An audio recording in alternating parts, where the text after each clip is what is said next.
இந்த படியோட ஹைட் பார்த்தீங்கன்னா 6 inch height, அகலம் பார்த்தீங்கன்னாக்கா 9 இன்ச் வச்சுருக்கோம். படி போட ஸ்டார்ட் பண்ணலாம். ஆரம்பிக்கலாமா? வணக்கம் மக்களே, நான் தான் உங்கள் உதவும் உழைப்பாளி. இப்போ பார்த்தீங்கன்னாக்கா நம்ம காலம் போஸ்ட் இருக்குது பார்த்தீங்களா, அந்த காலம் போஸ்ட்லேருந்து நம்ம அந்த பக்கம் நம்ம செவுரு அந்த லைனுக்காக கட்டியிருப்போம். அதுக்காக நம்ம ஸ்ட்ரைட்டாக நூல் கரு பிடிச்சி ஃபஸ்ட்டு படியோட அந்த சைடு பார்த்திங்கன்னா கல் அடிக்கிருக்கும். அதுக்காக லைனுக்காக கரெக்டாக வச்சுக்கணும். நம்மளுக்கு ஹைட்டு பார்த்தீங்கன்னாக்கா 6 இன்ச்சு, அகலம் வந்து பார்த்திங்கனாக்கா நம்ம 9 இன்ச்சு வச்சுருக்கோம்.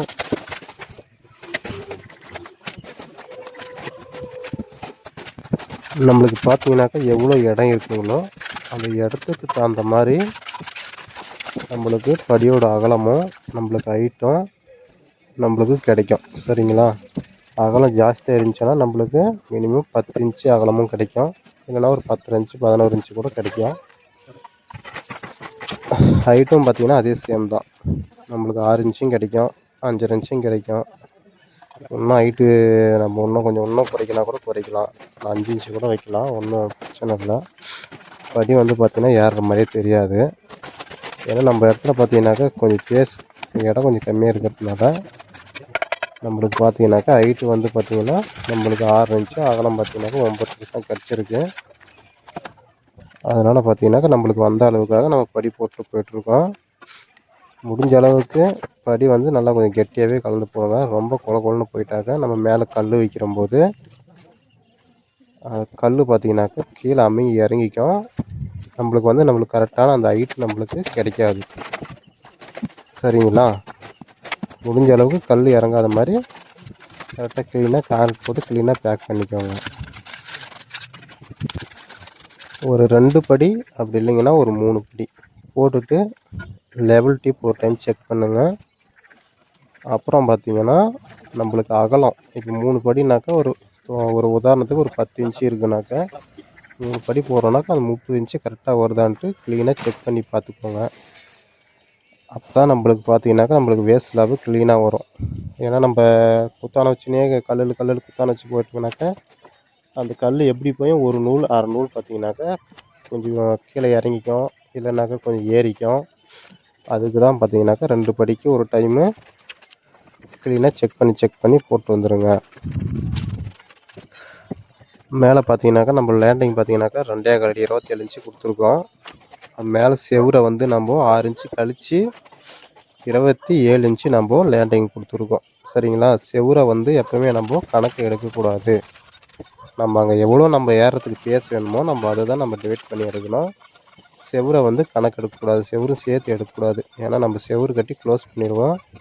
அந்த இடம் வந்து பார்த்திங்கனாக்கா செவுரு தான் வந்து உட்காரும். சரிங்களா? செவுத்துக்காக அவுட்லேருந்து மட்டும் எப்போவுமே நீங்கள் லேண்டிங் வந்து எடுக்காதீங்க. கரெக்டாக உள்கூட்லேருந்து நீங்கள் லேண்டிங் அளவு எடுத்து கரெக்டாக நீங்கள் மார்க் பண்ணிக்கோங்க. ஏன்னா அந்த படியோட வீடியோ பார்த்திங்கன்னா நான் ரொம்ப கஷ்டப்பட்டு நான் எடுத்திருக்கேன். ஒரு சப்ஸ்கிரைப் மட்டும் ஒன்று பண்ணுங்கள் மக்களே, சப்ஸ்கிரைப் பண்ணுங்கள். நீங்கள் சப்ஸ்கிரைப் பண்ணால் தான் எனக்கு இன்னும் நான் வீடியோ எனக்கு எடுக்க தோணும். அதான் பார்த்திங்கனாக்கா நான் இன்னும் நிறைய வீடியோ எடுத்து நான் போடுறதுக்கு உங்களுக்கும் ஒரு ஹெல்ப்ஃபுல்லாக இருக்கும். சப்ஸ்கிரைப் பண்ணிட்டு பாருங்கள் மக்களே. ரொம்ப கஷ்டப்பட்டு நான் வீடியோ எடுத்திருக்கேன். ஒவ்வொரு பொருளும் நான் மேலே ஏற்றி எடுத்து போட்டிருக்கேன். ரொம்ப கஷ்டப்பட்டு எடுத்திருக்கேன். ஒரு சப்ஸ்கிரைப் மட்டும் ஒன்று பண்ணுங்கள் மக்களே. ஷேர் பண்ணுங்கள் வீடியோவை, சப்போர்ட் பண்ணுங்கள் சேனல்.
எங்கள் வேலை பிடிச்சிருந்தா லைக் பண்ணுங்கள், ஷேர் பண்ணுங்கள், கமெண்ட் பண்ணுங்கள், சப்ஸ்கிரைப் பண்ணுங்கள்.